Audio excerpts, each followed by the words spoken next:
Hello' guys, আজি শ্বাহৰুখ খান আহি বৰ্ষাপাৰা ষ্টেডিয়ামত। শ্বাহৰুখ খান আহি আছে যদি আজি অলপ সোনকালে ৰেডি হ'ব লাগিব। অলপ লাগি গৈছে মোৰ পূৰা একদম। আজি শ্বাহৰুখ খানক চাম, ইমান জল্দি ফৰ কৰি চব ৰেডি ঘড়ী পিন্ধি আছোঁ। ফাইনেলি ঘড়ী পিন্ধা হ'ল। ইমান জ্বালাও দিছে আজি অলপ।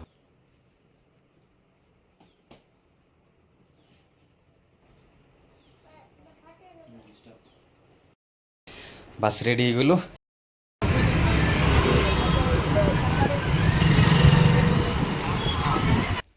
ষ্টেডিয়ামৰ বাহিৰত আহি পালোঁ। ইয়াতে KKRৰ জাৰ্চি বিচাৰি পোৱা নাই আমি। KKR নাই দাদা, নাই। 5-6টা দোকান ঘূৰিলোঁ, KKRৰ জাৰ্চি ক'ত নাপালোঁ, ফ্লেগ পালোঁ এটা জাষ্ট। মানুহবিলাকে শ্বাহৰুখ খানৰ কথা শুনা পাই কিনে KKRৰ ইমান ছাপৰ্ট আহি গৈছে, KKRৰ জাৰ্চিয়ে বিচাৰি পোৱা নাই। ইমান মানুহ আহিছে বাপৰে, চবকে শ্বাহৰুখ খান লাগে, শ্বাহৰুখ খান। চব শ্বাহৰুখ খানৰ কাৰণে পাগলা হৈ আছে।